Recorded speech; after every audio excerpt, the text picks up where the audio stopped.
자, 280페이지 3번 계약금에 관한 설명이라고 되어 있습니다. 1번 계약금 계약은 매매계약과는 별도의 계약이죠. 매매계약의 부서에 체결되는 종된 계약이고 별도의 계약입니다. 따라서 매매계약, 즉 주된계약과 동시에 체결될 필요는 없죠. 2번 주고받아야 되는 유물계약이고요. 3번 해약금으로 추정되죠.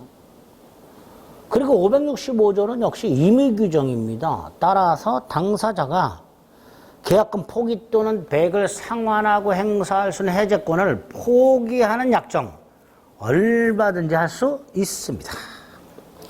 4번이 틀렸고요. 5번 위약금 특약이 있죠. 그러면 그 위약금은 손해배상액의 예정으로 추정이 되죠. 그게 5번이죠.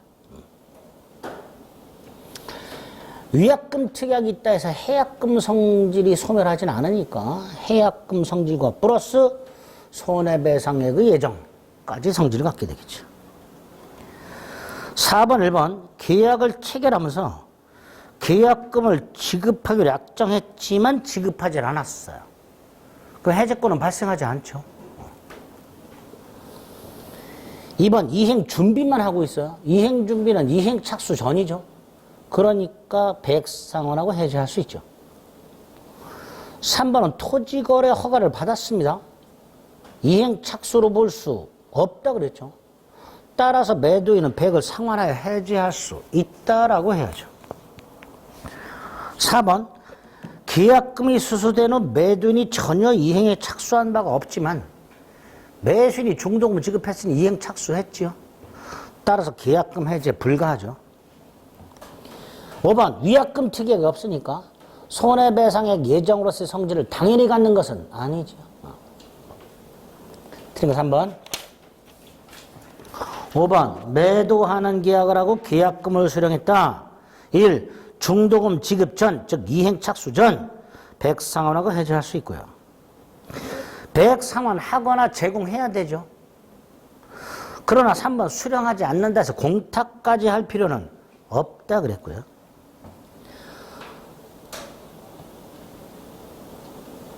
4번 계약 해제 의사표시와 함께 배액을 상환했어요. 자, 계약금 해제의 경우에는요, 원상회복 청구할 수 없고 손해배상 청구할 수 없다 그랬죠.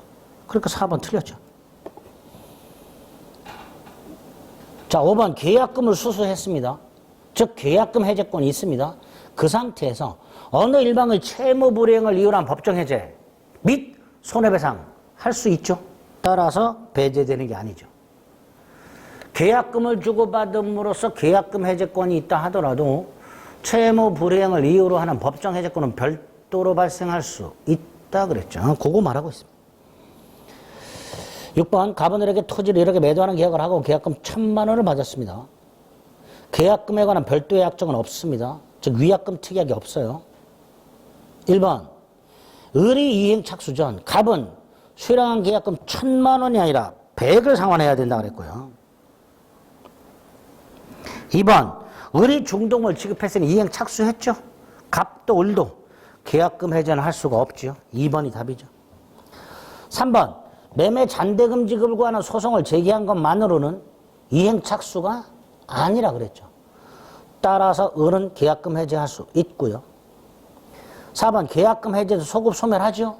하지만 원상회복 의무는 발생하지 않고요.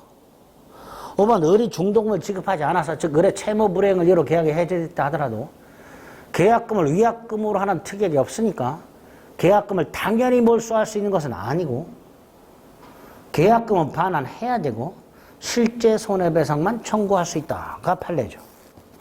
따라서 옳은 거 2번. 7번 계약을 하고 계약금을 지급했습니다. 계약을 한 다음날 계약금을 지급했죠. 그러니까 매매 계약을 한 다음날 계약금 계약을 한 거예요. 괜찮죠? 1번. 2번 매매 계약이 무효 취소되면 종된 계약인 계약금 계약도 무효 취소되죠. 실효됩니다. 2번이 틀렸죠. 계약금 계약은 매매 계약이 종된 계약이기 때문에 계약금 계약이 실효가 되면 매매 계약이 실효가 되면 계약금 계약도 실효가 됩니다. 자, 3번은요. 이런 것까지 질문을 했네. 우리 중도금 지급이 이행착수라고 그랬죠. 그죠? 자, 이때 중도금을 현금으로 준 거야. 자기압 수표로 준 거야. 은행도어음이라고 문방구에서 파는 어음 말고 나중에 은행에 제시해서 어음 돌려받는 거 있죠? 그거. 그걸로 준 것도 이행착수랍니다. 중도금 지급에. 또 하나는 중도금을 지급하는 날짜에 매수인이 채무자를 대동하고 와서 동행을 해가지고 매수인이 매도인한테 야, 내가 얘한테 1,000만 원 받을 게 있어. 이걸 너한테 넘길게. 그때 의뢰 채무자 병이 옆에서 나 얘한테 1,000만 원 갚을 게 있는데 그거 너한테 줄게. 이것도 중도금 지급이랍니다. 판례가. 황당해. 하여튼 그런 판례가 있어요. 그게 이거야. 징글징글하네.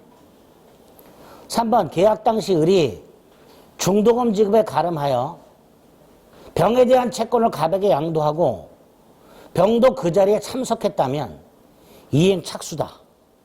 이것도 중도금 지급에 해당된다. 판례예요. 현금을 주는 게 제일 깔끔하잖아요. 이것까지는 괜찮고 이것도 괜찮은데 이것까지 이것도 이행착수랍니다. 판례가. 여기서 포인트가 병이 참석한 거예요. 4번 계약 체결 이후 시가 상승이 예상되자 갑이 대금의 증액을 요청했고 을이 이행기 전에 중도금을 채무했어요. 이행착수죠. 매도인이 대금 지급을 요청했다 해서 매수인이 증액해 줘야 돼요? 아니잖아요. 매수인은 쌩까고 중도금 줘버렸어요. 이행착수입니다. 따라서 갑은 배액을 제공하더라도 계약을 해제할 수가 없습니다. 5번 만일 갑과 을이 계약금에 한 해제권을 배제하기로 약정할 수 있다 그랬고요. 그러면 더 이상 계약금 해제는 할 수가 없죠. 8번 1번 매도인이 계약금 해제권을 행사할 때 해제 통고로 효력이 생기는 게 아니고 배액을 제공하면서 해야 되죠. 1번 틀렸죠. 먼저 해제하고 상환 의무를 부담하는 게 아니라요. 배액을 상환하면서 해제하는 거예요. 1번 틀렸고요. 2번 일부만 먼저 지급했습니다. 매도는 실제 받은 금액이 아니고요. 받기로 한 금액을 배액을 상환해야 되고요. 3번 대금을 지급하지 않으면 계약은 자동으로 무효가 되고 이미 지급한 계약금은 반환하지 않는다. 이게 위약금 특약이죠. 위약금 특약이니까 계약금은 해약금의 성질과 손해배상액 예정의 성질을 갖는다. 그죠? 4번 위약금 특약이 없으니까 계약금이 당연히 상대방에게 귀속하는 것은 아니다. 돌려줘야 된다. 5번 매도인 잘못으로 해제됐을 때 위약금 약정이 있어요. 근데 매수인 잘못으로 해제됐을 때는 위약금 약정이 없어. 근데 매수인이 잘못이 있어. 매수인 위약금 지급 의무가 있다 없다? 없죠. 특약이 없으니까. 그래서 매도인은 매수인에게 실제 손해만 청구할 수 있을 뿐입니다. 매도인이 위약하면 1,000만 원 배상한다. 근데 매수인이 위약하면 그런 게 없어. 근데 매수인이 위약을 했어. 그럼 매도인은 야 내가 위약했으니 1,000만 원 주기로 했으니까 네가 위약했으니 너도 1,000만 원 내놔 이렇게 할 수 있냐? 아니라는 거죠. 실제 손해배상만 청구하는 거죠. 위약금은 반드시 특약이 있을 때만 위약금 지급 의무가 생기게 됩니다. 옳은 거 3번. 자, 그 다음에 이제 9번. 매매계약 성립 후 인도 전 과실이죠. 인도 전이니까 도인이 수취하죠. 2번 어느 일방의 이행기한이 있습니다. 상대방도 동일기한으로 추정하죠. 3번 인도와 동시에 지급할 때는 인도 장소에서 지급해야 되죠.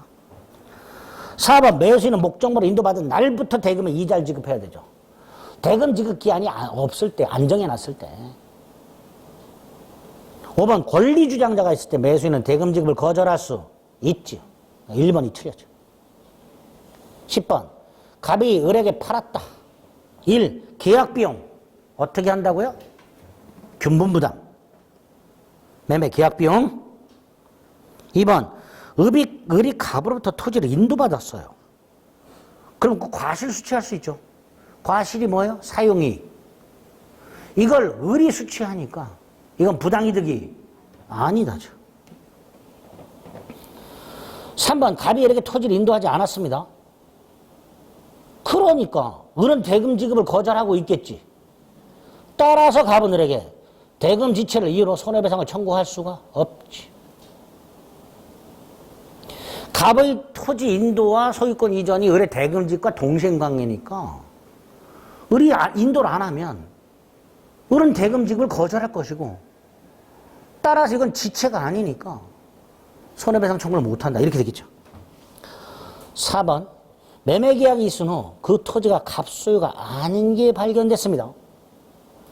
매수인은 중도금 지급을 거절할 수 있죠. 왜? 불안해 항변권. 왜? 불안해 항변권이지. 불안해 항변권. 4번 틀렸죠. 5번 갑이 을에게 토지를 인도하기 전에 대금을 완납했으니까 과실은 누가 수취? 매수인 을이 수취. 친구 4번. 11번 매도인의 담보책임은 무과실 책임이죠. 다만 하자 발생 및 확대에 대해서 매수인의 잘못이 있어. 그것까지 매주인이 책임질 리는 없죠. 그죠? 따라서 하자 발생 및 그 확대 가공했다는 건 매수인이 기여를 했다는 거예요. 예를 들어서 여러분들이 물건을 샀는데 하자가 있어요. 그러면 그 상태 그대로 AS를 맡겨야 되죠. 여러분이 고쳐보겠다고 뜯었다가 하자가 더 커졌어. 그럼 아예 AS에서는 AS도 안 해주잖아. 그런 거예요. 그러니까 하자 발생 및 확대에 매수인이 가공을 해서 그 잘못이 있다면 그걸 참작해서 손해배상의 범위를 정해야죠. 1번 틀렸죠. 2번 담보책임을 면책하는 특약이 있다 하더라도 매도인이 알면서 고지하지 않은 경우 이때는 면책되지 않습니다. 3번은 몰라도 됩니다. 우리 담보책임 뭐 1년 내 행사하라, 6개월 내 행사하라 출소기간이에요? 아니죠. 1년 6개월 내 소송을 제기하라는 기간은 아닙니다. 우리가 봤던 출소기간은 어디서 나왔죠? 점유물 반환 청구권 1년. 그게 출소기간이었죠. 그죠? 그것만 출소기간입니다. 출소기간 아닙니다. 4번 경매의 경우에 물건의 하자는 담보책임이 인정 안 된다 그랬죠. 권리하자만 인정된다 그랬고요. 5번은 하자가 있는 물건을 매도인이 속여서 팔았어요. 그럼 매수인은 담보책임을 물을 수도 있고 사기 취소할 수도 있다 그랬죠. 담보책임과 사기 취소는 병존 선택적 행사할 수 있다고 그랬습니다. 5번이죠. 11번에 5번은 어디서 봤어요? 저기서 봤죠. 요약집 22페이지 맨 밑에. 오래전에 해서 기억이 안 나죠. 요약집 22페이지 맨 밑에 반가로 2번 사기와 하자 담보책임 선택적으로 주장할 수 있다. 찾으셨어요? 네, 그거. 네. 자, 틀린 거 1번. 12번에 1번. 타인 권리를 매도한 자가 권리를 이전할 수 없게 되었을 때 매도인은 선의 매수인에게 손해배상하라고 그랬죠. 아까 여기 전부 타인 권리. 선의 매수인은 손해배상 청구할 수 있죠. 매도인은 선의 매수인에게 손해를 배상해야 돼요. 이 손해배상은 무슨 이익배상이에요? 이행이익배상이죠. 계약이 무효일 때는 실내이익배상이라고 그랬고요. 계약이 유효인데 제대로 이행이 안 됐을 때가 이행이익배상이라고. 그러니까 계약 체결 당시 시가를 표준으로 완전히 이행된 것과 동일한, 여기서 말하는 완전히 이행된 것과 동일한 경제적 이익, 요게 이행이고, 문제는 계약 체결 당시가 아니라 불능 당시 시가입니다. 언제 시가를 기준한다고요? 불가능하게 된 때를 기준으로. 계약 당시가 아니라. 원래요, 계약 해제로 인한 손해배상은 계약 당시 시가예요. 그런데 불가능해진 경우, 권리를 넘겨줄 수 없게 된 불가능해진 경우만은 불능 당시 시가를 기준으로 한다라는 게 판례입니다. 따라서 1번 두 번째 줄에 계약이 완전히 이행된 것과 동일한 경제적 이익, 요건 옳은 건데 그 앞에 계약 체결 당시가 틀린 지문이 거기가 틀렸어. 2번은 일부 타인 권리죠. 아까 뭐라 그랬어요? 일타, 대감, 선해손. 악의 매수인은 뭐만 할 수 있어요? 대금감액만 청구할 수 있죠. 해제할 수는 없죠. 3번 수량 부족 일부 멸실이죠. 보세요. 부실, 선의만, 대금감액, 계약해제, 손해배상 청구. 선의만. 4번 유치권의 목적이 되어 있으니까 요거죠. 목적물에 유치권이 있으면 매수인은 물건을 사용을 못 하잖아. 요거죠. 선의만, 해제, 손해배상 청구죠. 이때 계약 목적 달성할 수 없는 경우에 하나야 선의의 매수인은 해제할 수 있다. 4번이 옳은 지문이죠. 5번은 저당권이 행사됐죠. 그러면 매수인은 선악을 묻지 않고 출제액 상환 청구, 계약 해제, 손해배상 청구. 그러니까 옳은 거 4번. 13번, 1번 전부 타인 권리죠. 두 번째 줄 실외익을 배상해라? 아니지. 이행이익 배상이죠. 2번 타인 권리 매매란 사실을 알지 못한 매도인. 여기 보세요. 전부 타인 권리 알지 못한 매도인. 선의 매수인에게는 손해를 배상하고 악의 매수인에게는 손해배상할 필요 없이 해지할 수 있다. 2번 틀렸죠. 3번은 일부 타인 권리입니다. 선의 매수인은 계약을 한 날로부터 1년이 아니라 사실을 안 날로부터 1년이죠. 3번 수량이 부족합니다. 수량 부족 일부 멸실 담보 책임으로 가자 그랬죠. 계약 체결상의 과실 책임을 물을 수는 없다 그랬습니다. 4번도 틀렸죠. 5번 저당권이 설정된 부동산이 출제하여 소유권을 보존했다. 뭐 할 수 있다? 출제액 상환을 청구할 수 있다. 이거죠. 5번이 답이죠. 14번 갑과 을이 천평 매매계약을 했다. 1번 전부가 병소유. 다시 전타. 여기 보세요. 선해악해. 선악불문하고 뭐 할 수 있다? 해제할 수 있다. 옳은 지문이죠. 갑이네요. 갑. 매도인은 어때요? 매도인은 선의만 해제할 수 있죠. 매수인은 선악불문하고 해제할 수 있지만 매도인은 선일 때만 해제할 수 있죠. 1번이 틀렸네. 2번 1000평 중 300평이 병수니까 일부 타인이죠. 일타 대감이니까 매수인은 선악불문하고 대금감액 청구할 수 있죠. 3번은 수량이 부족하죠. 선의만 대금감액 청구할 수 있죠. 4번은 대항력 있는 임차권이 있어서 매수인이 목적물로 사용식 못하죠. 용선해선이죠. 선의만. 따라서 을이 알았다면 갑은 담보책임을 지지 않습니다. 5번 저당권이 실행됐습니다. 을은 선악을 묻지 않고 계약 해제하고 손해배상 청구할 수 있으니까 악의라도 계약 해제하고 손해배상 청구할 수 있죠. 특히 악의의 매수인이 손해배상을 청구할 수 있는 유일한 담보책임이 바로 요거라 그랬죠. 15번 매도인 갑은 매수인들에게 부동산을 매도하고 등기를 격려해 줬는데 담보책임이라고 되어 있습니다. 1. 부동산 소유자가 병전부타인 권리. 악의 매수인 뭐 할 수 있다? 해제할 수 있다. 2번 가등기가 되어 있다가 본등기가 됐어요. 이거죠. 저당권이 실행됐다. 전세권이 실행됐다. 가등기가 본등기로 바뀌었다. 가압류가 본압류로 바뀌어서 경매가 됐다. 출해손. 이거죠. 576조. 따라서 악의 매수인도 계약을 해제하고 손해배상을 청구할 수 있다. 3번 계약 당시 채권이 1억 원인 병의 저당권이 있었고 을이 채무를 인수했어요. 을이 1억을 대신 갚겠다고 했어. 대금을 준 대신. 그래서 그걸 대금에서 공제했어. 그 말은 을이 돈을 안 갚아서 저당권이 실행된 거죠. 그러니까 갑에게 책임을 물을 수는 없죠. 4번 가압류가 본압류로 이겁니다. 이거요. 다시 한번 저당권 실행됐다. 전세권 실행됐다. 가등기가 본등기로 바뀌었다. 가압류가 본압류로 바뀌었다. 출해손 이렇게 됩니다.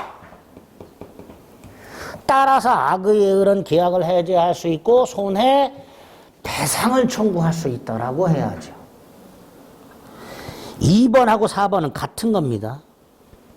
14번에 5번, 15번에 2번, 15번에 4번 다 같은 겁니다. 다 576조 출해손 이게 적용이 됩니다.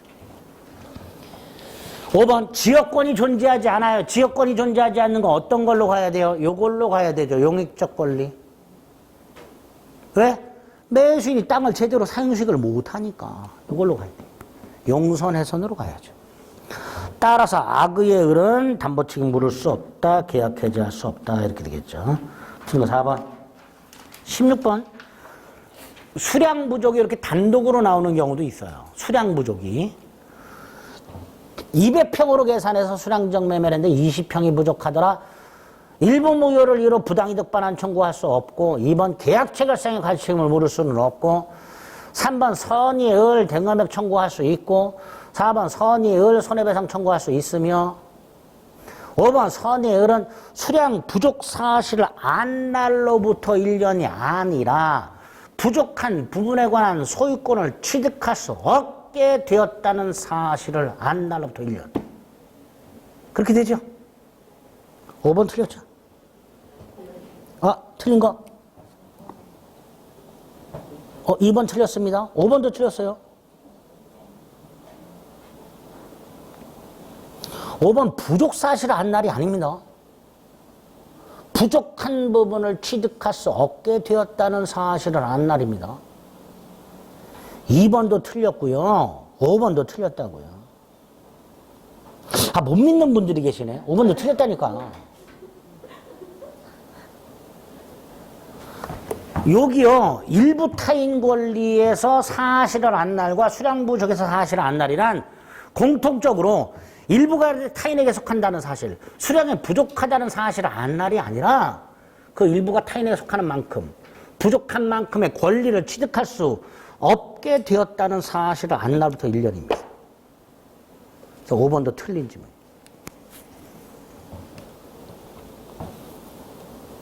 자, 그럼 이렇게 나오면 몇 번을 골라야 되느냐? 2번, 5번 다 고르면 되고요. 2번 골랐거나 5번 골랐거나 다 복수 정답이 됩니다. 네? 또 안 믿으시네. 부족한 부분을 안 동시에 그걸 취득할 수 없다는 걸 알 수. 다르죠. 왜냐하면 부족한 걸 갑이 마련해서 주겠다고 약속을 한 경우도. 계약을 하고 다음날 야 이거 좀 부족한데 내가 부족한 부분을 어떻게든 마련해서 줄게. 그거는 부족하다는 걸 알았잖아요. 근데 6달 뒤에 야 도저히 안 되겠다. 다르잖아요. 부족하다는 사실 안 날과 부족한 부분을 취득해서 얻게 되었다는 사실 안 날이 다를 수가 있단 말이에요.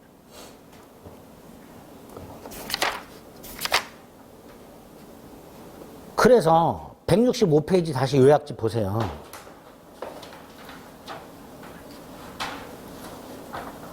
메뉴의 관련 판례 다시 한번 찬찬히 읽어볼게요. 165페이지. 선의의 매수인이 사실을 안 날이라 하면 권리 일부가 타인에게 속한 사실을 안 날이 아니라 그걸 취득해서 이전할 수 없게 되었다는 걸 확실하게 된 사실을 안 날이라고 되어 있죠. 수량 부족도 똑같아요. 수량이 부족하다는 사실을 안 날이 아니라 그 부족한 만큼의 권리를 취득할 수 없게 되었다는 사실을 확실하게 안 날. 그걸 의미하게 됩니다. 판례가 똑같이. 아시겠죠? 그래서 16번에 5번도 틀린 지문이 됩니다.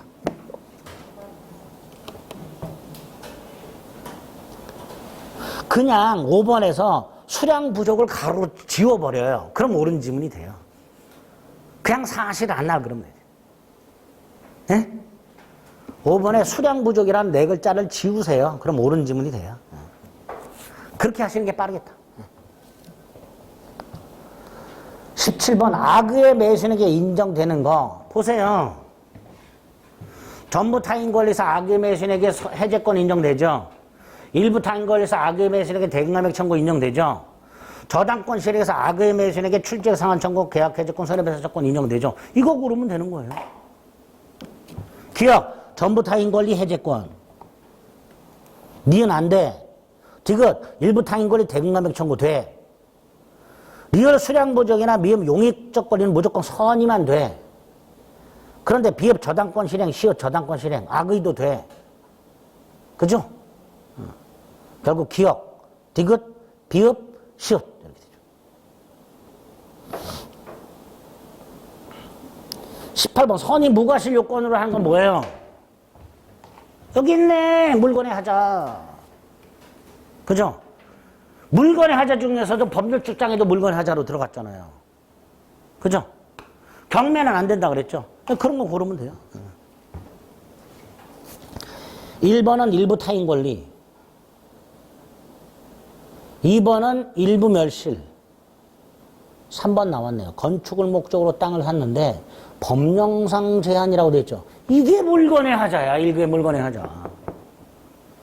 물건 하자는 뭐 해야 된다고? 매수인이 선의 무과실. 그래서 답 3번. 이렇게 물어봐요. 이렇게. 묶어서 이렇게. 답 3번. 2번은 용익적 권리. 5번은 저당권 실행. 다 권리의 하자죠. 19번 물건의 하자 담보 책임 1. 건축을 목적으로 땅을 샀는데 건축허가를 받을 수 없더라. 법률적 제한도 목적물 하자다. 2. 하자 존부 여부는 언제를 기준으로? 계약 당시. 언제를 기준으로? 계약 당시. 2번 X.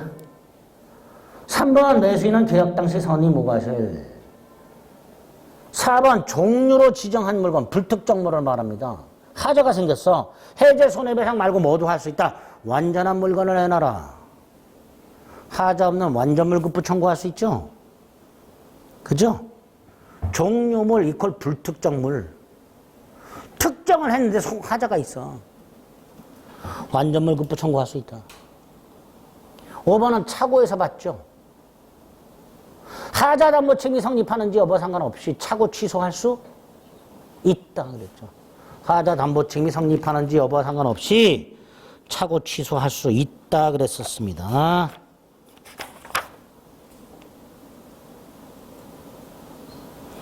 요약집 20페이지.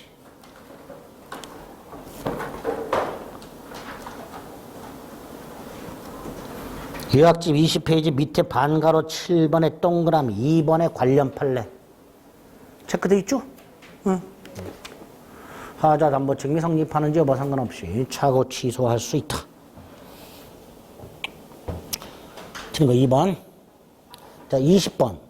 갑의 채권자 병이 갑소 X주택에 대해서 경매를 신청해서 X주택이 을에게 매각됐습니다.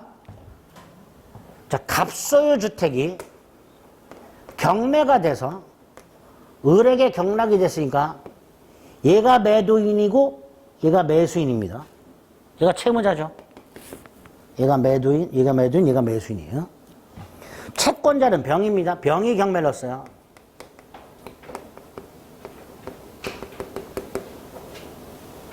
자, 1번. X주택의 부분 파손이라고 돼 있으니까 요거죠.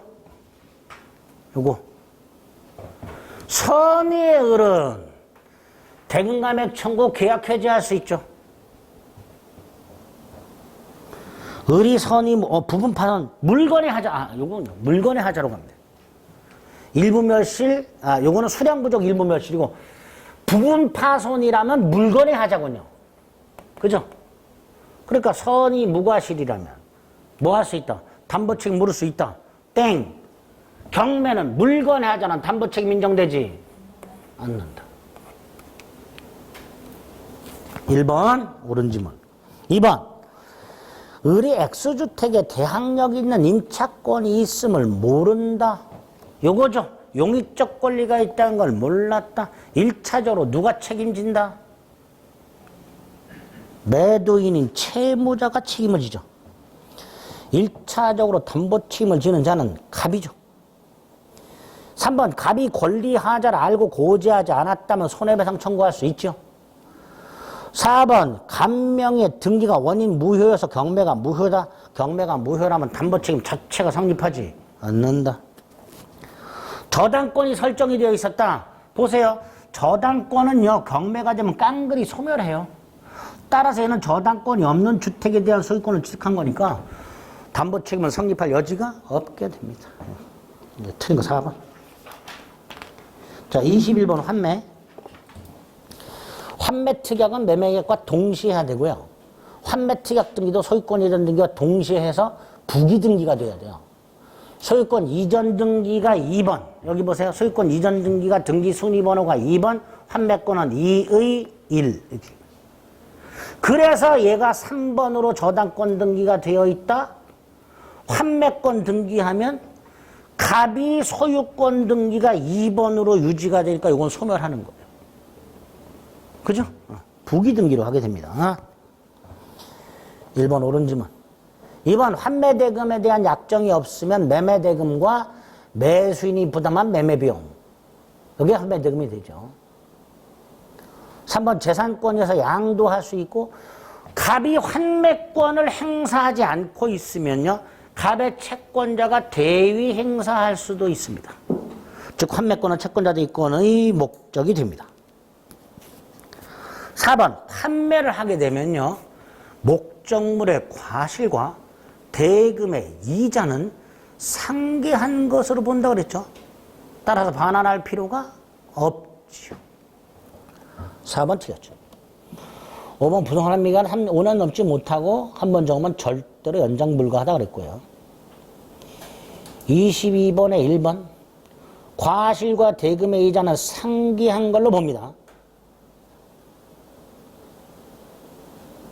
하지만 상기한 걸로 보지만 환매와 관련된 건 당사자 약정으로 얼마든지 할 수 있죠. 이자 지급이나 과실 반환 약정할 수 있죠. 당사자가 어떻게 약정하느냐의 문제죠. 이렇게 할 수 있죠. 환매 대금을 매매 대금 플러스 매수인이 부담한 매매 비용 플러스 이자. 이렇게 환매 대금 정하면 되지. 그죠?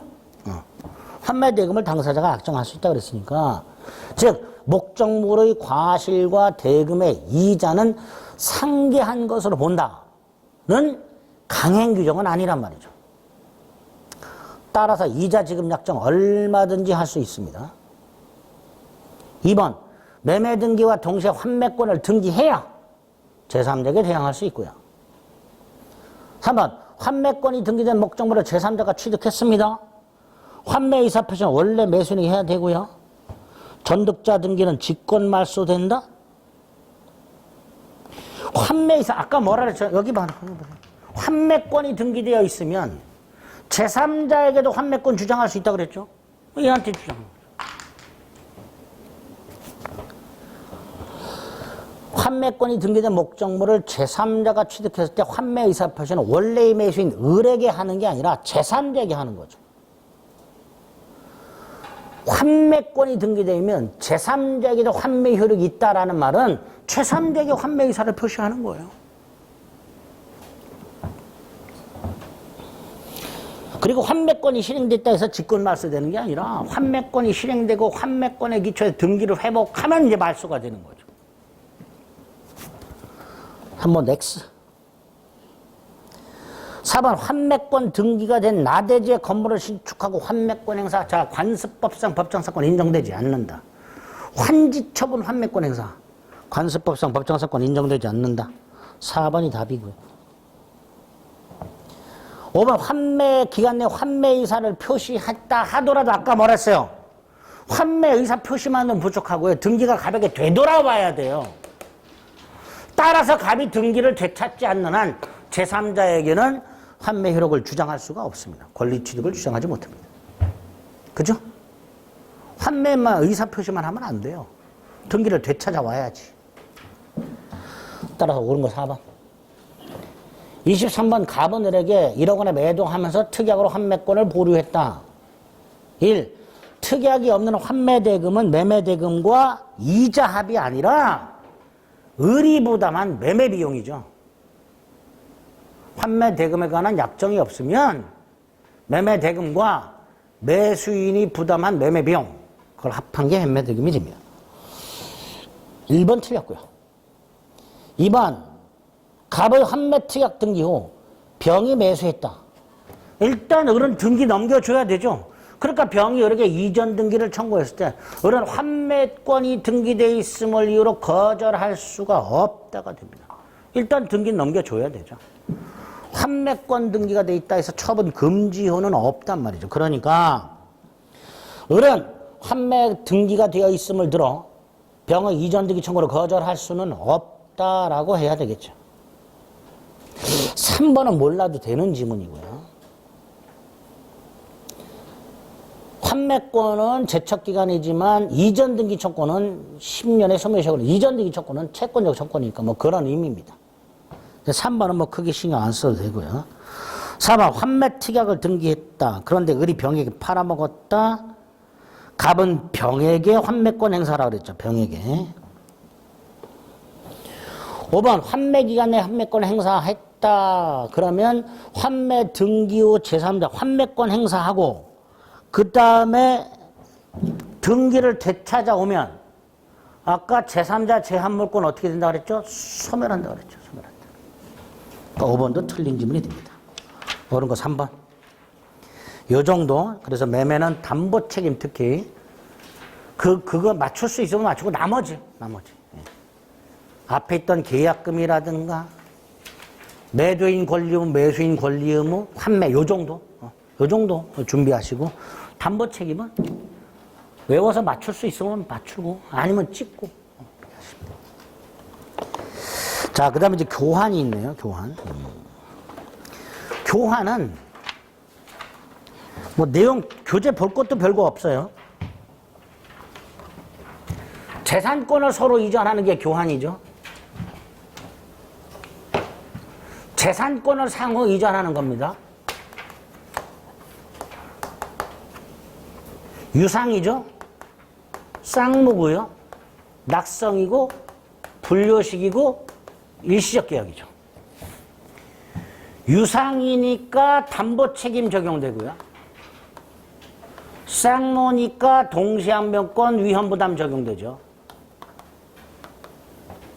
그죠? 그 다음 이전하고자 하는 재산권의 가액의 차이. 예를 들어서 갑은 A 토지 소유권을, 을은 B 토지 소유권을 넘겨주기로 했는데 이거 2억짜리, 이거 1억짜리. 차액 1억을 어떻게 할 것인가? 다른 재산권으로 넘겨줄 수도 있고 금전으로 지급할 수도 있죠. 이 금전을 보충금이라고 하죠. 그리고 매매 대금에 관한 규정을 준용합니다. 이렇게 할 수도 있어요. 이 땅에 뭐 1억 저당권자가 있었다. 그럼 이걸 인수할 수도 있어요, 우리. 그 채무 인수한 것도, 그것도 뭐가 된다? 보충금이 될 수 있습니다. 이런 것들을 교환해서 기억하시면. 그리고 이제 교환 문제가 나오면 요 담보 책임이라든가 이런 지문들이 나오는지를 확인하셔야 돼요. 교환 계약에서는 그런 게 지문으로 나올 수 있습니다. 간단히 문제를 몇 개 보겠습니다. 296페이지. 대표형 1. 교환은 현실적으로 재산권을 이전해야 하는 요물계약이다. 아니죠. 교환계약은 무슨 계약이에요? 낙성이죠. 요물이 아니라 낙성. 즉 재산권 이전을 약정하는 낙성계약입니다. 2번 일의 완성, 노무 제공. 자, 내가 노동력을 제공하는 게 재산권이에요? 아니죠. 그러니까 일의 완성이나 노무 제공은 교환계약이 아닙니다. 일의 완성 같은 건 도급계약, 도급계약. 자동차 수리 맡기는 거, 이런 게 다 도급계약입니다. 교환계약이 아니라. 3번 교환물 가격이 균등하지 않아서 보충금 지급을 약정한 경우 대금에 관한 규정이 준용되죠. 따라서 보충금을 지급하지 않으면 교환계약상 채무불이행은 아니지만 마치 대금 미지급하고 동일하게 취급하게 되는 거예요. 4번 시가를 묵비했다 위법한 기망 아니지요. 두 번째 줄을 보면 상대방의 의사결정에 불법적인 간섭을 한 것 이렇게 돼 있죠. 요거를 바꾸면 위법한 기망이 되는 거예요. 근데 시가묵비는 위법한 기망이 아니라 그랬으니까 상대방 의사결정에 불법적 간섭을 한 것이 아니다라고 해야죠. 5번 교환계약도 유상이니까 담보책임 진다 안 진다? 진다. 담보책임 발생한다. 옳은 거 3번. 24번 1번. 이런 게 교환이 될 수 있는 거예요. 토지 소유권 넘겨주고 주식을 넘겨준다 이런 거. 2번에 환금이라고 되죠. 환금이 뭐예요? 10,000원짜리를 1,000원짜리 10장으로 바꾸는 거. 이거 교환이다 아니다? 아닙니다. 돈은 재산권이 아니에요. 특수한 동산입니다. 돈은. 그 화폐에 금전적 가치가 표상되어 있는 특수한 동산으로 본 화폐 자체는 재산권이 아닙니다. 따라서 환금은 교환계약이 아닙니다. 3번 교환계약 일방 당사자 시가를 속였다 하더라도 위법한 기망 아니라 그랬고요.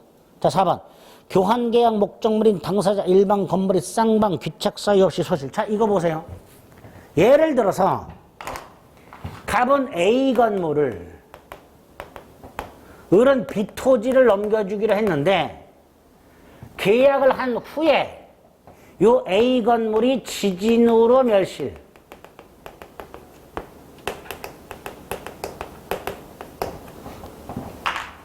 그러면 갑의 채무가 양당사자의 귀책 사유 없이 후발적으로 불능이 됐죠.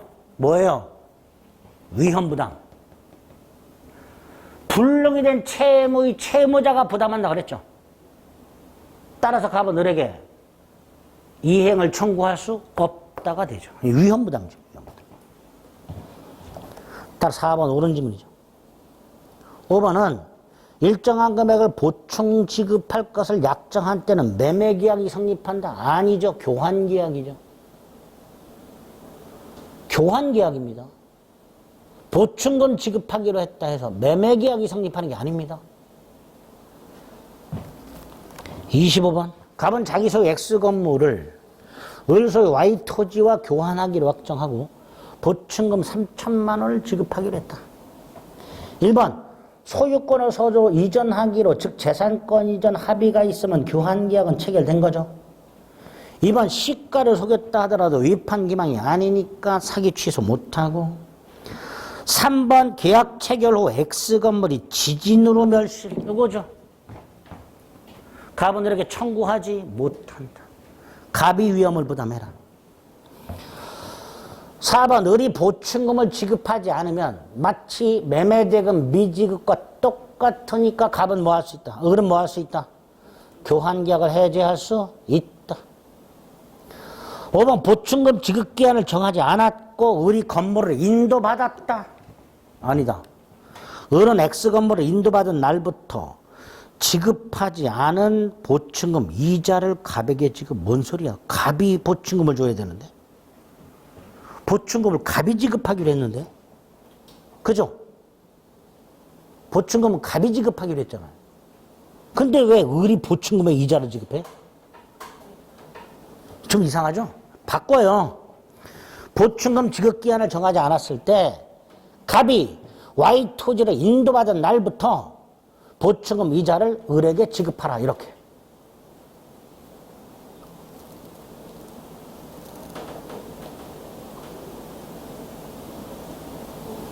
지금 25번에 5번은요.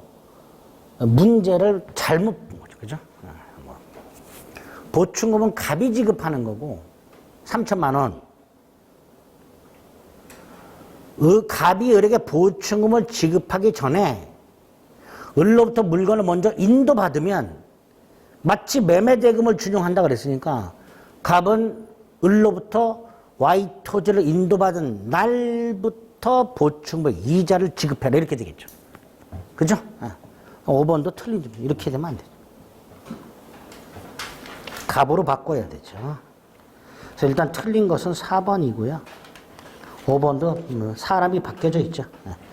자, 여기까지. 그래서 교환 계약은 이렇게 담보 책임이라든가 위헌부담이라든가 이런 것들이 실질적으로 지문으로 잘 등장하니까 이게 담보 책임 지문인지 위헌부담 지문인지 그런 거 빨리 파악할 수 있으시면 됩니다. 됐죠? 자, 그 다음에 임대차와 관련된 것들은 시간이 조금 남았기 때문에 내용을 한번 쫙 정리하겠습니다. 170페이지. 요약집 170페이지. 임대차도요, 아주 중요하죠. 일단 임대차와 관련해서는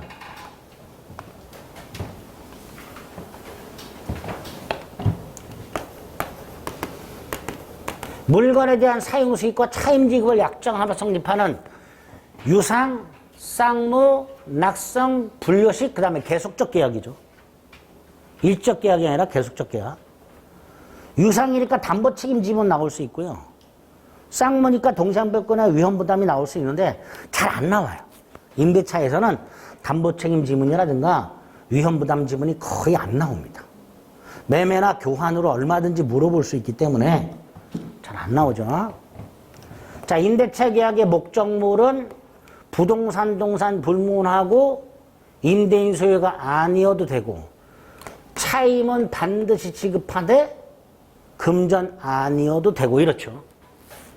그 다음에 부동산 임차권만은 대항력을 갖는 경우가 있죠. 621조 등기와 622조. 622조는 뭐예요? 건물 소유 목적 토지 임차인이 그 임차권을 등기하지 않아도 건물을 등기하면 그때부터 소급이 아니라 그때부터 제3자에게 임대차 효력을 주장할 수 있다. 그 622조 대항력이죠. 따라서 건물을 소유할 목적으로 땅을 빌린 을이 임차권도 등기하지 않고 건물도 등기하지 않은 상태에서 제3자가 토지에 관한 물권, 소유권 취득 등기를 먼저 하고 건물을 등기했을 때는 이 제3자에게 임대차 효력을 주장할 수가 없다가 되죠. 그죠? 거기 맨 밑에 판례가 있죠. 박스 관련 판례 2번. 쉽게 생각하세요. 땅이 병한테 팔린 다음에 그제서야 을이 부랴부랴 건물 등기했다. 병에게는 임대차 효력을 주장할 수가 없다. 왜? 소급해서 대항력이 생기는 게 아니라 그때부터 대항력. 임대차 성립 요건은 받고요. 목적물과 차임. 자, 존속기간은 최장기간도 없고 최단기간도 없죠. 그게 첫 번째죠. 물론 처분 권한 없는 자가 할 수 있는 단기 임대차라는 게 따로 있으나 원칙적으로 민법상 임대차는 최장기간도 최단기간도 없다. 또 기간을 정하지 않으면 언제든지 해지 통고할 수 있다. 임대인도 임차인도 계약 해지 통고할 수 있다. 통고를 상대방이 받은 날부터 6개월, 1개월, 5일이 경과함으로써 해지가 된다. 이걸 해지 통고로 하고 그 기간을 해지 기간이라 한다. 이때 해지 기간이 경과해야만 해지가 되는 해지 통고가 두 개가 더 있다. 기간을 약정했지만 해지권을 유보한 경우에 해지하고 임차인이 파산한 경우에 해지. 이렇게 되죠. 이게 다 해지 통고로 가라. 갱신. 약정 갱신할 수 있고 묵시의 갱신 있죠. 묵시의 갱신 요건이 어떻게 돼요? 임대차가 종료됐음에도 불구하고 임차인이 목적물을 계속해서 사용수익하며 임대인이 상당 기간 내에 이해하지 않은 경우, 그죠? 전임대차가 동일 조건으로 갱신한 것으로 보되 언제든지 해지 통고할 수 있고 635조 제3자 제공담보는 소멸한다. 이때 제3자가 제공한 담보는 보증계약을 의미하고 보증금은 제외된다. 172페이지 묵시의 갱신과 관된 박스. 그 다음에 묵시의 갱신 바로 위에 갱신의 간접적 강제가 따로 있다. 643조. 에서 283조를 준용하고 있다. 견고한 건물이나 수목 소유 목적의 토지임대차, 식목 체험, 목축을 목적으로 한 토지임대차에서 기간이 만료되고 임차인 소유 지상물이 현존한 때 283조 지상권자의 갱신 청구권 및 지상물 매수 조건을 준용하도록 하고 있더라. 이렇게 민법상 임대차는 약정갱신, 법정갱신, 갱신의 간접적 강제를 통해서 갱신할 수 있다. 그 다음 임대차 계약의 효력, 오른쪽. 자, 먼저 중요한 게 임대인의 의무 중에서 임차인으로 하여금 목적으로 사용, 수익하게 할 의무. 그 사용, 수익하게 할 의무로부터 물건 인도 의무와 재산자 방해 제거 의무와 마지막 현상유지 수선 의무가 있다. 임대인은 임대차 존속 중 임대차 목적으로 현상을 유지하고 수선할 의무가 있다. 단 양가로 1번 사소한 하자의 경우에는 수선 의무 발생하지 않는다. 2번 하자가 임차인 귀책 사유로 발생한 경우에도 수선 의무가 발생한다. 3번 임대인의 수선 의무를 면제하는 특약을 할 수 있다. 하지만 대규모 수선 의무까지 면제되지는 않는다. 1, 2, 3번 박스 밑에 동그라미 2번 임대인이 임차인의 안전을 배려해주거나 도난을 방지해줄 의무가 있는가? 원칙적으로 없다. 통상의 임대차에서는 없다. 그 다음에 임차인의 권리 의무 중에서 첫 번째 중요한 거 비용상환 청구권 626조 1항 필요비 상환 청구권 지출을 즉시 청구할 수 있죠. 그러나 2항 유익비는 임대차 종료 가액 증가가 현존한 경우에 그리고 그 유익비는 상환기간을 허여받을 수 있도록 해놨죠. 자, 조문 확인했고요. 한 장 넘겨봅니다. 필요비는 임대차 종료와 관계없이 지출을 즉시 청구할 수 있는 반면에 유익비는 임대차 종료 가액 증가가 현존한 경우에 행사할 수 있고 유익비는 목적물 객관적 가액을 증가시킨 비용이어야 되니까 3번 임차인의 특수 목적을 위한 시설비 예컨대 간판 설치비, 주방 시설비 이런 것들은 유익비 상환 청구의 대상이 될 수가 없다. 언제까지? 임대인의 목적물을 반환받은 날부터 6월 내 유치권 성립하고요. 임의 규정이니까 포기 특약 유효하죠. 임차인은 목적물의 원상에 복구하기로 한다. 임차인이 건물을 증축하자 증축 부분을 임대인 소유로 귀속시키기로 한다. 둘 다 비용 상환 청구 포기 특약으로 유효하다. 유치권도 포기한 거다. 그 옆에 일시 사용 임대차에도 적용된다.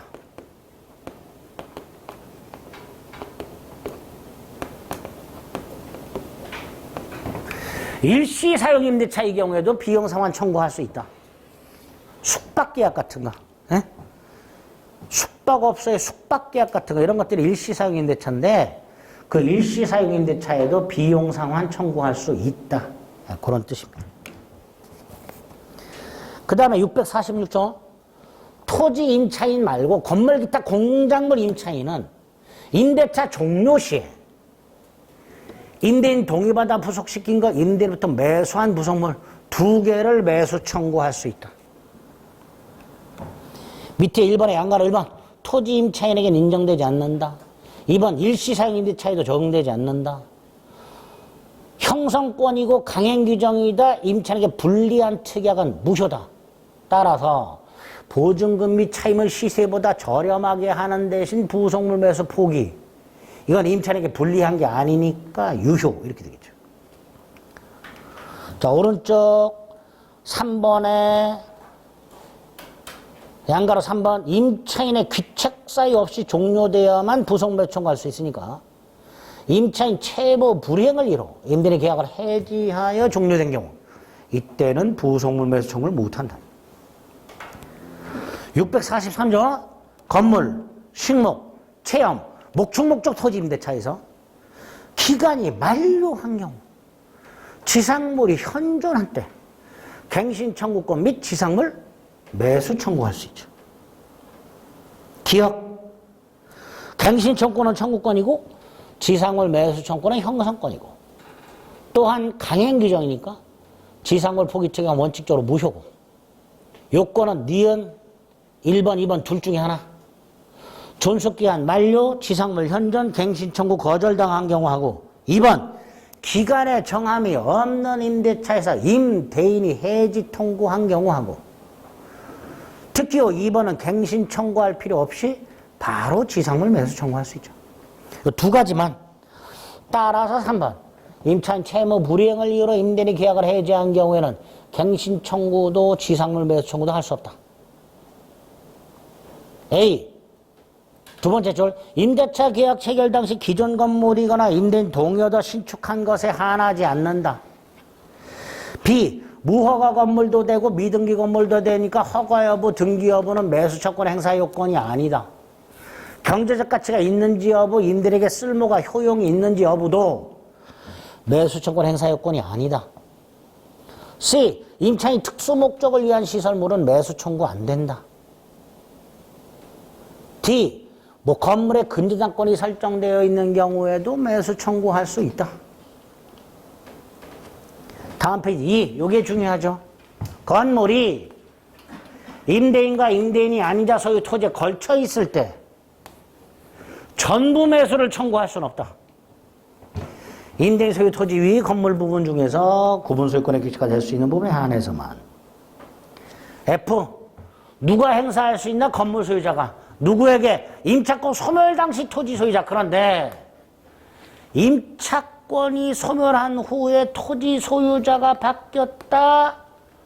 원칙적으로 새로운 토지 소유자에게는 매수 청구를 못하지만 대항력이 있다면 그때는 새로운 토지 소유자에게도 매수 청구할 수 있다. 디귿의 A. 매매계약이 일방적으로 체결되면서 두 번째 줄. 임차인의 건물 명도 및 이전 등기 의무와 대금 지급 의무는 동시행관계고 B. 그 대금은 어떻게 정하는가? 청구권 행사 당시 시가. C. 언제까지 할 수 있나? 철거 집행 전까지. 임대인이 임차인을 상대로 철거 소송을 제기해서 승소 판결을 받았다 하더라도 철거 집행 전까지는 여전히 매수 청구권 행사할 수 있다. 그런 것들을 확인하시면 되겠습니다. 임차인의 의무, 차임 지급 의무, 지급 시기 약정이 없음 후급을 원칙으로 하죠. 매월 말, 매년 말, 수학 후 지체 없이. 니은, 경제 사정이 변동했을 때 차임의 증액 또는 감액을 청구할 수 있고 강행 규정이기 때문에 오른쪽 맨 위에 A, 불증액 특약이 있다 하더라도 증액 청구할 수 있다는 게 판례고요. B, 증감 청구했을 때 상대방이 이의를 하여 재판으로 갔을 때 그래서 증액 또는 감액 판결이 있는 경우 그 효과는 소급한다. 청구 시로 소급한다. 디귿, 목적물의 일부가 임차인의 과실 없이 멸실되었을 때 임차인은 차임 감액을 청구할 수 있고 해지도 할 수 있다. 법정 담보물권이라고 되어 있습니다. 요거는요, 임대인이 임차인 소유 동산을 압류한 경우와 임대인이 임차인 소유 건물을 압류한 경우로 나눠서 요거는 질권, 요거는 저당권. 동산 압류 질권, 건물 압류 저당권. 그 저당권으로 보는 게 649조죠. 미음, 수일의 임차인이 있다. 연대하여 차임을 지급하라. 비읍, 이익 이상 차임을 연체했다. 해지할 수 있다. 임차인은 물건을 선량한 관리자의 주 의무로 보관해야 된다. 3번, 목적물의 수선 등을 요할 때 임대인에게 지체 없이 통지하라. 임대인이 이미 안 때는 통지할 필요가 없다. 수인의 뭐? 임대인이 보존행위할 때 임차인은 거절하지 못한다. 단, 임대인 의사에 반하는 보존행위로 인하여 임차인이 목적을 달성할 수 없을 때 임차인은 해지할 수 있다. 그런 조문들 간단히 확인하는 거고요. 목적물 원상 회복 및 반환 의무가 있죠. 일단 임차권 양도와 전대. 일단 임차인은요, 임대인의 동의 없이는 임차권을 양도하거나 목적물을 전대하지 못한다고 돼 있죠. 자, 여기서 임대인 동의는 오른쪽, 박스 1번. 임차권 양도나 전대계약의 효력 요건이 아니라 대항 요건이다. 따라서 임대인 동의 없는 양도 전대계약 자체는 유효하다. 사전 동의, 사후 동의 가능하고 명시, 묵시 불문하며 한 번 한 동의는 철회하지 못하고 3번 건물의 소부분을 전대할 때는 건물의 일부를 전대할 때는 동의받을 필요가 없다. 그 다음에 이제 무단양도, 무단전대가 나오죠. 갑을병, 갑이 동의를 받지 않은 채 임차권을 양도하거나 전대했다. 자, 먼저 을병 간의 관계 계약 자체는 유효하다. 그리고 을은 책임져라. 채무 불이행 책임이나 담보 책임을 져라. 갑병, 병의 점유는 불법점이다. 따라서 갑은 병에게 반환 청구나 부당이득 반환 청구할 수 있는데 다만 갑이 을과의 계약을 해지하지 않는 한 갑은 을에게 차임을 청구할 수 있으므로 병에게 손해배상이나 부당이득 반환을 청구하지 못한다. 2번 아주 중요해. 잘 나오죠. 갑을 간의 관계는 갑은 을과의 계약을 해지할 수 있다. 단 부부 사이에 임차권 양도 등이 있었다는 이럴 땐 배신행위가 아니니까 갑은 해지할 수 없다. 그런 게 있죠. 주의에. 다음 페이지 적법전대. 적법전대의 경우에는요. 2번 갑병 간의 관계에서 1. 전차인은 임대인에게 권리 행사 못하고 이 직접 의무를 부담하죠. 그 중에 차임 지급 의무. 다시 말해서 갑이 병에게 차임을 청구했을 때 병은 을에게 차임을 지급했음을 이유로 갑의 청구를 거절하지 못한다. 갑의 차임 청구가 을의 차임 청구에 우선한다. 거기 박스 안에 관련 판례 박스에 보면 두 번째 밑줄 전차인 병은 전대인 을에게 차임을 지급했다는 것을 이유로 갑의 차임 청구에 대항할 수 없다. 딱 거기까지 기억해. 그 다음에 밑으로 내려가면 4번 전차인 보호장치가 따로 있습니다. 적법전차인. 적법전차인입니다. 원칙적으로 임차권이 소멸하면 전차권도 소멸하지만 두 가지. 갑을이 합의로 해지 을이 임차권을 포기. 이때는 전차권 소멸하지 않는다. 또 갑이 을과의 계약을 해지한 경우 그 사유를 병에게 통지하라. 단 을의 이익 이상 차임 연체를 이유로 갑이 해지한 경우에는 통지 안 해도 된다. 지금 토지 전차인은 임대 청구권 및 지상물 매수 청구권이라는 게 있고 마지막 건물 전차인은 부속물 매수 청구권이 있다. 자, 여기서 건물 전차인의 부속물 매수 청구권 그 부속물 3개. 임대인 으로부터 매수, 임대인 동의받아 부속, 임대인 동의받아 임차인 으로부터 매수. 이 3가지 부속물 매수를 청구할 수 있다.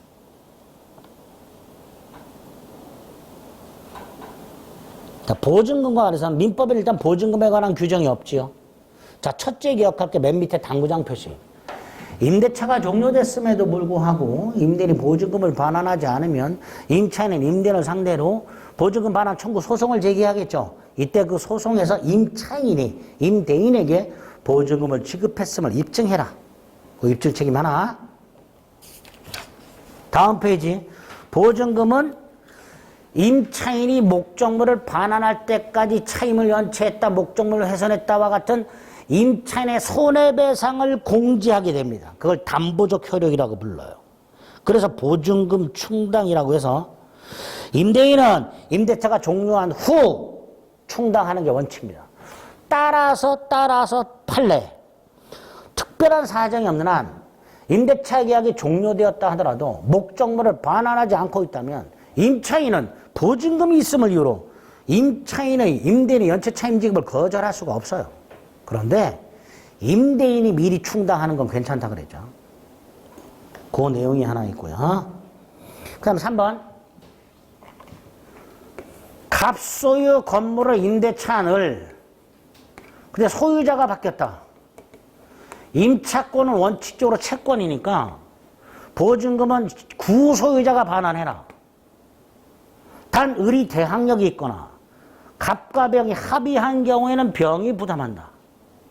근데 이 경우에도 을이 원하지 않으면 을은 갑과의 계약을 해지하고 여전히 갑에게 보증금 반환을 청구할 수 있다. 그래서 부동산 소유권 이전되었을 때 보증금 반환은 누가 해야 되는가? 원칙 기존 소유자. 예외 1번 둘이 합의한 경우 또는 을이 대항력이 있는 경우 그때는 신소유자가. 그런데 그걸 을이 원하지 않아. 그럼 을은 갑과의 계약을 해지하고 여전히 갑에게 청구할 수 있게 됩니다. 반가로 3번. 반가로 4번에 동그라미 3번. 임차인의 목적물 반환과 임차인이 목적물을 반환할 때까지 발생한 모든 손해배상이 공제된 나머지 보증금 반환 의무가 뭐가 된다? 동시이행관계. 자, 마지막 임대차 종료와 관련해서 해지. 자, 해지에 의한 종료가 2개. 즉시 해지와 해지 통고. 즉시 해지는 뭐예요? 해지의 의사표시 한다한테 도달하면 해지되는 게 즉시 해지죠. 해지 통고는 해지의 의사표시 한다한테 도달하고 나서 요게 지나야 해지가 되는 게 해지 통고죠. 그리고 오른쪽 해지 통고가 4개. 기간 정하지 않은 거, 기간을 정했지만 해지권을 유보한 거, 임차인이 파산한 거, 마지막으로 법정 갱신된 경우. 요게 해지 통고에 의한 해지죠. 그래서 즉시 해지하고 구별할 수 있어야 됩니다. 요 정도가 민법상 임대차 내용이죠. 대표용 하나만 풀어보겠습니다. 이왕 체크한 거. 298페이지 1번. 임대인에게 목적물 소유권 등 임대 권한이 없다 하더라도 계약은 유효하게 성립하죠. 꼭 임대인 소유가 아니어도 된다 그랬어요. 이번 차임은 금전 아니어도 된다 그랬습니다. 3번 임대인은 현상 유지 수선 의무가 있죠. 따라서 임차인 특별한 용도를 위한 구조를 유지할 의무까지는 없죠. 3번이 답이고요. 4번 임대인 수선 의무를 규정한 민법은 강행 규정이 아니라 임의 규정이죠. 따라서 수선 의무 면제 특약은 유효하다 그랬고요. 5번 건물 소유 목적 토지 임대차에서 임차인이 임차권 등기를 하지 않았지만 건물을 등기했죠. 그때부터 제3자에게 임대차 효력을 주장할 수 있다. 622조. 틀렸죠. 그 옳은 거 3번이죠. 그러니까 이런 정도로 나오는 건 얼마든지 맞출 수 있어요. 이런 정도. 기본이 되는 거 위주로만 정리하셔도 임대차 문제도 충분히 맞출 수 있습니다. 다음 주에 이제 임대차 나머지 문제 하고요. 민사특별법을 할 건데, 민사특별법은요, 중간에 집합건물법하고요, 가등기 담보법은 뺀 나머지만 좀 풀어오세요. 집합건물법하고 가등기 담보법은 저하고 제가 체크해 드리는 그것만 기억하시면 되니까 집합건물법하고 가등기 담보법을 뺀 나머지만 좀 한번 풀어오시면 되겠습니다. 아시겠죠? 네, 오늘 여기까지 하겠습니다. 수고하셨습니다.